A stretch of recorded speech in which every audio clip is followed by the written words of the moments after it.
Hey, what's up everybody? Good morning, good afternoon, and good evening to wherever you are as you're trying to level up with some Street Fighter 6. I wanted to talk today about a situation that I have been frustrated with as I was going from like an okay player to a good player. And this video is, helping people probably like from Diamond to around High Master. I think is probably where you'll get value out of this. And really the focus of today is understanding better the situation where you are trying to bait your opponent into doing a reversal, but sometimes you get hit by something that seems kind of random. And so the situation is maybe you're worried about your opponent doing OD Shoryuken or something. So you go for your Oki and then walk back, and then you get hit by a big combo because they did something like Wakeup Low Forward, and you're thinking to yourself, man, they did Wakeup Low Forward, that's crazy. I could have, for instance, in the same situation, like meatied them into whatever and got a big combo, and it's just crazy that they went for this thing, and now you feel frustrated because your opponent is playing in a way that you think is crazy, right? And so this video is really going to be about how do we cover those big reversal options that we get the most out of, things like the wake up reversal, while still covering our bases against some of the other lesser known or lesser common options so that we can create a really stable thing. There are times where you're going to want to bait this reversal, but you don't want to do that by just sitting here and doing nothing, and you definitely don't want to do it by just simply walking back. Okay, that's a mistake I make a lot, so I wanted to make a video to remind myself and hopefully some of you guys that we have more options than that. Alright, so to start, let's talk about what our highest risks for our opponents are. This is my list. You don't have to agree with me. I think it's probably somewhat similar. Out of all the things that your opponent can do on Wake Up, just here's at the top the highest risk ones. Okay, so Wake Up Reversal, EXDP, or Super. Obviously highest risk because you're spending some kind of resource, and you also are giving up the biggest combo. Wake Up DI, similar, spending the resource, you get hit by the biggest combo. Wake Up Drive Reversal, spending the resource, you get hit by a big combo against most characters. Waking Up Big Button, so here I'm thinking about Crouching Medium Kick, or at a lower level, someone waking up Sweep, or waking up Stand Heavy Punch. Obviously, big risk because it loses to like delay timings as well. We'll talk about those. And then immediate throw is also a really big risk. Okay. Then there's some lower risk options for your opponent to do. They can do a delayed throw, right? Trying to beat strike and throw with the same input. They can wake up light mash. That is risky, right? Definitely risky. Not as risky as some of the other options. Wake up jump is pretty risky, but you're not going to get counter hit. Wake up walk back, trying to take the space again, not going to get counter hit. And wake up block, obviously, can only get beaten by throw. And so here's that list of what our opponent can do on wake up, and then here's the options that beat those things, right? For most of these, we want to focus on just being able to block while cover other things in certain spaces. Okay, so the big idea here is we want to beat the big risk options and cover some of the small risk options as well. We won't be able to cover every single small risk option. If we could, the game would be solved, right? There needs to be some choosing going on, that we are allowing our opponent to make certain defensive options. Alright, so let's talk about it. First of all, in this situation, the first thing you want to figure out with your character is, one, I'm +4, right? So I can meaty, I can throw, right? I get classic strike throw, Street Fighter 6 offense. I can dash once and sit right here, and maybe that will bait reversal sometimes, and maybe this is a safer place to be as far as being in an uncomfortable space this close to my opponent, right? Which is where people start freaking out and stuff. But I want all my Oki to look the same. I want the reversal bait to look the same as the throw and the same as the strike, so my opponent can't read that part of the game. First thing you want to figure out is, if I'm right here after my Oki here on +4 and I'm choosing not to strike or throw, can my opponent do immediate throw? Can my opponent do immediate throw? Can I walk out? Now here I want you to notice that I am holding back. Right? I am holding back. And he can throw me because it's so close. Now again, should your opponent be doing wake up immediate throw? No, that's a very high risk option. But at lower levels, you're going to get overwhelmed by your opponent just picking these options, and we don't have to let them pick anything. Alright? So how do you beat immediate throw? Well, of course you could meaty. But this video isn't about meaties, it's about we are looking for reversal. We are looking for, are they going to OD Shoryuken or throw? Now the option, of course, that covers this is a delay tech. A delay tech is a pretty simple timing.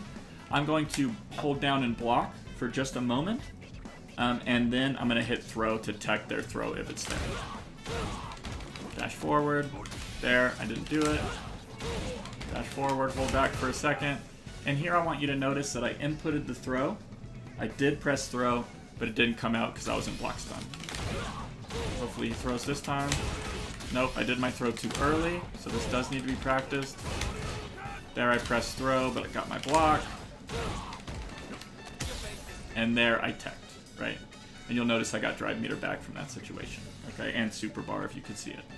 All right, so our first kind of safe option here, if we are this point blank, if we are this close to the opponent on our Oki, right, where we can't walk out and bait throw, we need to be aware. Either we're going to say, all right, we're going to let them immediately throw us, and that's just not an option we're going to cover, and we're not going to be surprised when they choose that option.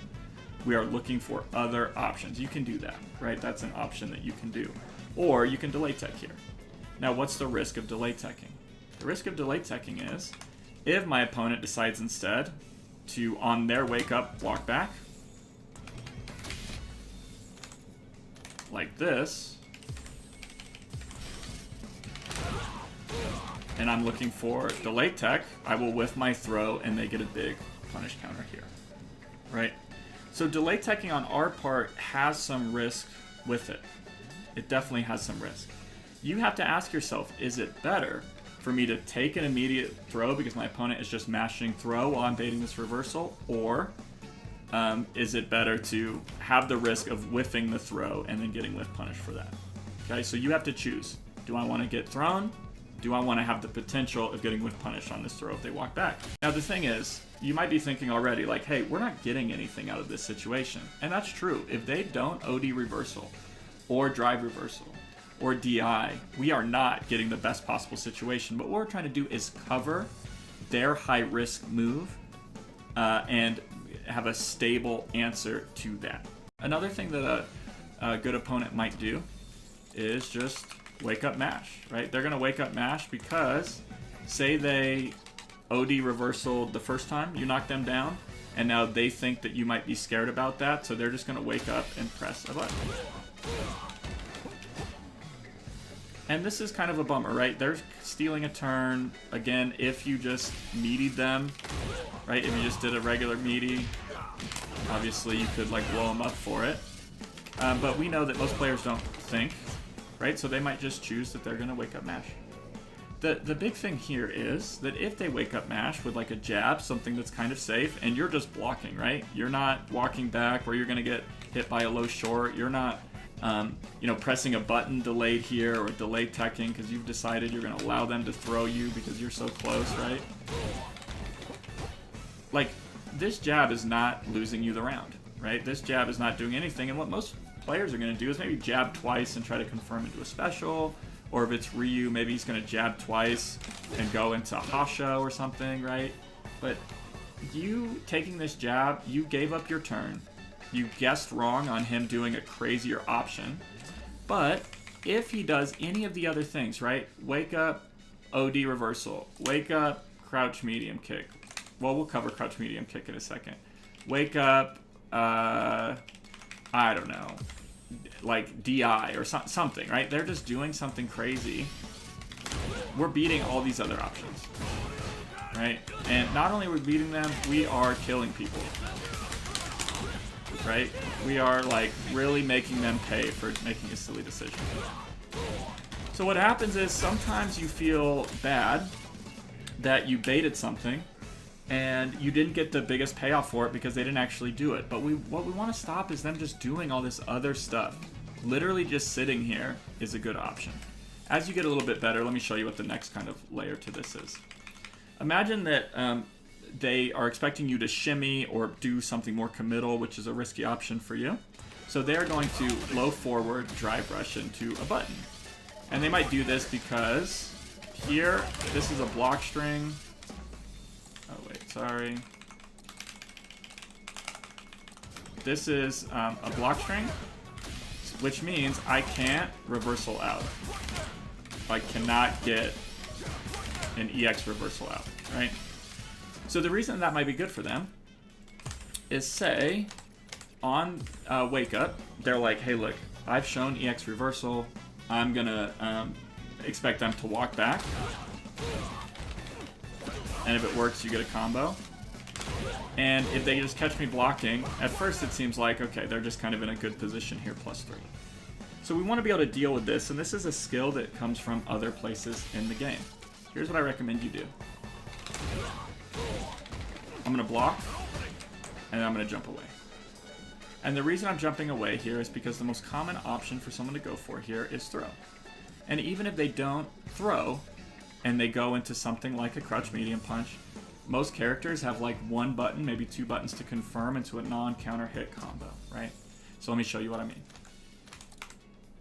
Say, the most common option here is throw. And that option works, because if I just sit here and block, right? The other option he can do is try to frame trap with another button, because if I hit, I get counter hit. However, if I jump away, he does hit me, right? He does hit me. But he has 1 button to kind of confirm it into a combo. And he has spent 3 drive meters to hit me with a very light combo, right? So that's not very good for him. He's spending 3 meters and doing something super risky on Wake Up for very little reward. The other thing they might try to do then is try to do, like, steal a bigger turn. They might try to do something like this because it's a bigger combo, right? But the problem with this is if he tries to do this against me, I can OS him, right? I can just DP. Or like super or whatever, right? Okay, so all this is to say, this is a little EXDP OS thing, but if I set my opponent to sometimes do one and sometimes do the other, and sometimes OD Shoryuken, right? Then I can practice this. And what I'm practicing here is, after I see the drive rush, I'm going to try to EXDP. If the EXDP does not come out because it's a block string, I'm going to try to jump away. If he does OD reversal, I'm going to try to punish him.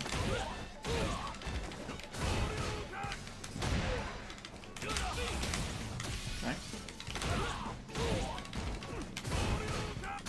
Easy. There I tried to jump away and I didn't quite get it. And I didn't get it because, of course, he frame trapped me. I forgot. That's fine. There I got hit because I'm trying to jump away. But again, he is spending a lot of meter for a situation that he doesn't get very much out of, and we're staying pretty stable. Alright? Just as a note, one more time. If I choose to walk back here instead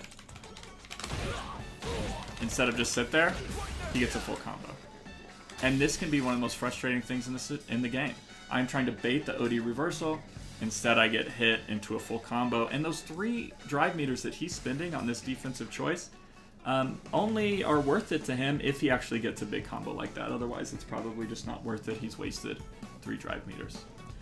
One thing that higher level players might do instead is walk back for just a moment.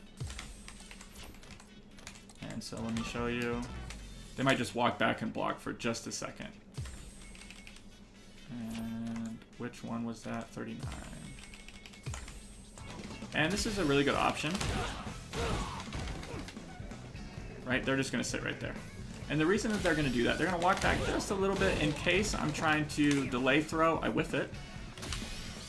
If I meaty them, right? Nothing happens. And so my only option is to meaty with a low hitting move, right? And then spending my own drive meter to do something, or try to convert like off a single short, right? Which also works, but you don't get much. But again, this video is not about how to beat certain people's wake up options. It's how to beat OD reversals and risky options while still covering for these other things. So let me show you one way we can do that. I'm going to have him set to normal throw, OD reversal, and this little walk back. And we're going to do like a delay tech timing that also chases the walk back. Here's what it looks like if he walks back. I am going to block for a second and then chase him. I'm going to do this at a timing where I'm also going to tech his throw. So let me just show these two options first. That was a little bit late. I was a little bit late. I chased him down. Protect. I chased him down. Now, if we do this correctly, we are going to now cover the walk back, the immediate tech, and the OD reversal. So he is walking back, but I'm throwing at a timing that catches him. And I'm blocking, right? So the first step, I block, then I try to walk forward and hit throw. We know we're doing this right because if I just immediately throw, right, while I'm blocking the OD Shoryuken, for example, you'll back throw, and that's not what we want. We want a little bit of forward movement, which does create just a little bit of risk because, say, he does like a delayed button or something, that could work. Now this is tricky, right? And you can mess it up. That might create frustration for you. But our goal is to let our skill in the game beat an opponent's guess. Right? You may be able to react to the walk back, which I can do if I'm not trying to delay tech as well. Right? So if I'm just going to say, you know what, if he immediately throws me, it's fine. I'm going to block. And he can throw me, fine. He can throw me. If that's the choice he makes, fine. And then when he walks back, try to react with low forward. Right? And hope that he's going to continue to walk back. Okay? Alright. So, the point of this is not that this particular OS is great, or that choosing to block and then EXDPing is great. The point of this is, you need to know what your opponent's options are off the particular Oki, right? So if they choose to bust out, are you ready for that, right? If they choose to immediate throw, do you know what the option is? If they choose to wake up low forward, have you like clocked that in your brain and like realized that that's an option that they're going to go for? And what you're going to do is try to take off the highest risk options.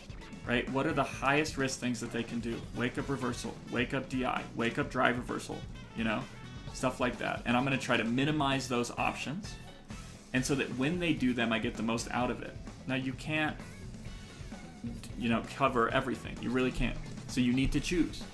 Am I going to let them throw? Am I going to let them walk back? Am I going to let them whatever? And then you're not surprised when they actually do it, right? All right. So that's just a couple options for you. I mean, they can do other stuff. If you want to make this more difficult, you can set him to do all sorts of stuff.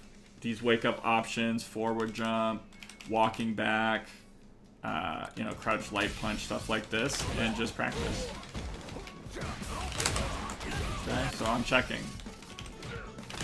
Oops, I'm checking. I saw that he walked back, I chased him and walked forward. I tried to cross-cut him doing wake up forward jump because you never know what these guys are going to do, right? The problem is if we just literally walk back, or we just sit there and we don't know what we're looking for, and we're just sitting there and we're not realizing what we're vulnerable to, then your opponent just gets to do stuff and then you're surprised and you're anxious and you're frustrated, right? But if you go, hey, look, what I'm going to do is I'm going to sit here and I'm going to block and I'm going to look for crouch medium kick. And guess what? If he doesn't crouch medium kick or do anything, and you just give it up for a second, I mean, fine. Because right here in this spot, this is how you're going to beat most, like, brain rot players. right here is such a scary space for most players to be, right? They're gonna want to do something. And what they're gonna wanna do is probably not a good idea. What most people do in this space is walk out. And maybe you can get out, right? Maybe you can get out, but maybe you're just gonna get low forward and killed.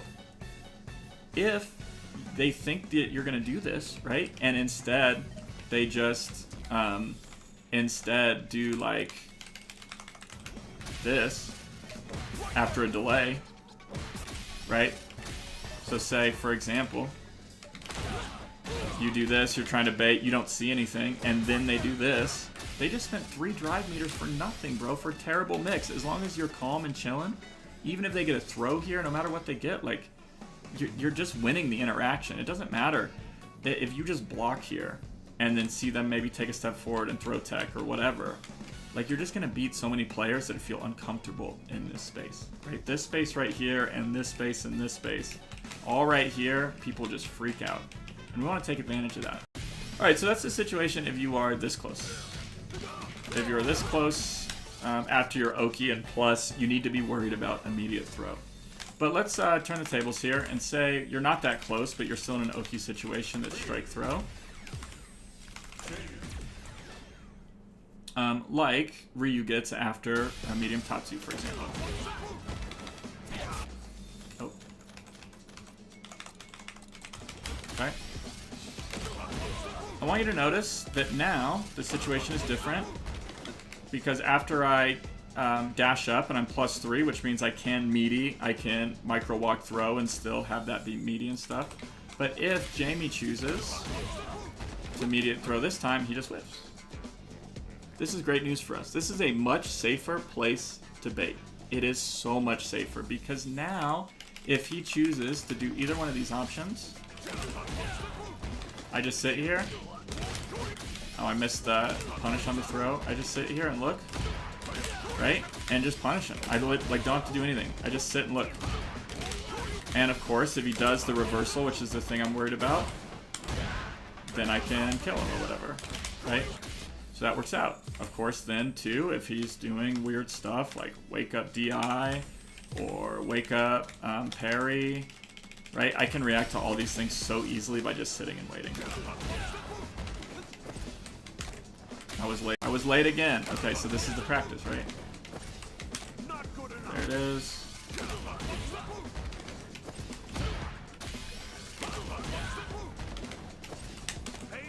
Okay. So you can literally just practice this. Sit here. If he throws, maybe I need to do a smaller button because my mental stack is kind of messing me up right now.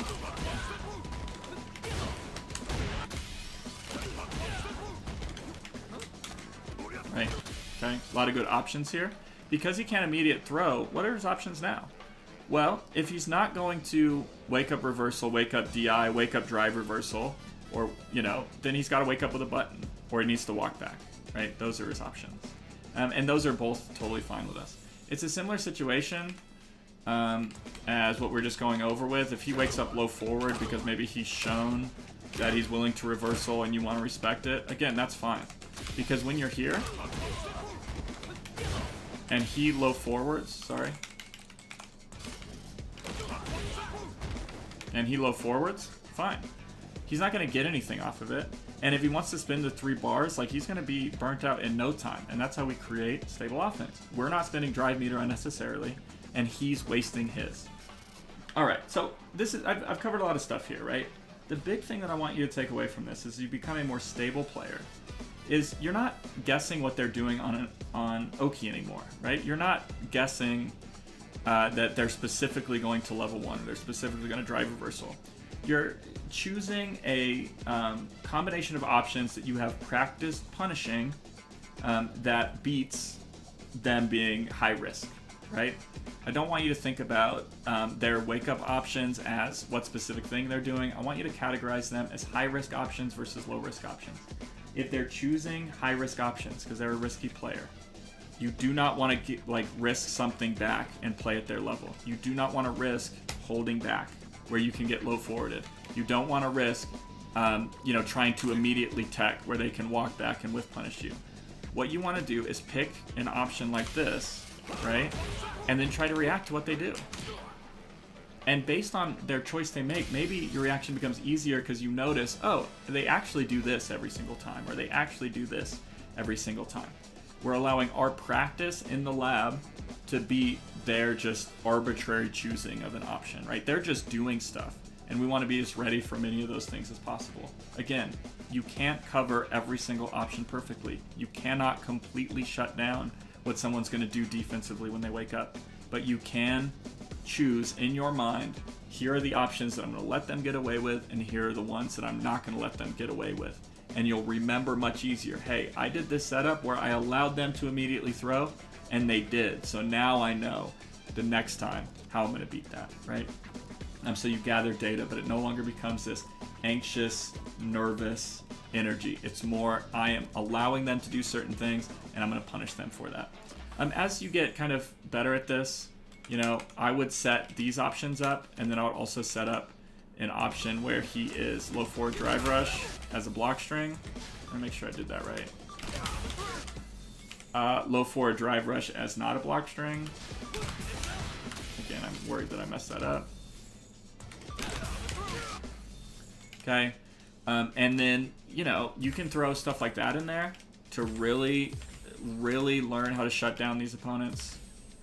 And you can also throw in crazy stuff, right? We know that people like to do crazy stuff like jump, right? And so I'm going to show options that beat all of these. They're going to beat immediate throw. They're going to beat walk back. They're going to beat perfect parry. They're going to beat reversal. They're going to beat, you know, people doing this. And so it's like, what options do they have? Okay, well, we're letting them do something crazy like walk up throw, or we're letting them maybe walk back out of the space, but we're not letting them do anything else. Right? I'm not letting them jump out. I'm not letting them parry. I'm not letting them drive rush out. I'm definitely not letting them reversal, right? I'm not letting them do anything. And so you're going to play imperfectly here. It is much easier to walk back and press a button like this and hope that, like, you know, it works. Right? And sometimes it will. But if you just stop what you're doing and, like, just literally sit here and wait to see what they do, it's going to feel like that they can never guess right. To them, it's going to feel like, dude, this guy has the craziest reads. How did he know I was going to do this or this? And you didn't. You're not guessing, right? You're just killing him. Okay? So, if you're going to play defensive on your offense, you can't do so in a way that's going to be too passive, right? You need to be actively locked in, looking for these particular options. And once again, I want to show you the number of options that we're beating here, right? And if they go for any of the riskier ones, right? I can add DI in here, right? DI, I can add in drive reversal. If they do any of those things, we kill them. And then if they do a lower risk option for themselves, like they're waking up light mashing, right? We're gonna lose our turn, and that's okay, right? You just file that away and know that you're playing a more stable brand of Street Fighter than they are, and over time, you'll be good enough to cover all of these things consistently. And I'm not saying also that you shouldn't just sometimes like meaty people, right? Because sometimes you should. So I know this video was maybe a little bit more. I don't know, it wasn't as directly helpful as like some of the other ones I made, which are just do this into this into this. But I hope you can see that the way that you get better at Street Fighter is not by just doing things arbitrarily. It's typically by learning about the options that you and your opponent have, and then covering multiple of those options at once. By just being more skillful at the game, not necessarily guessing better. So I hope you got something out of this. And I'll see you guys next time.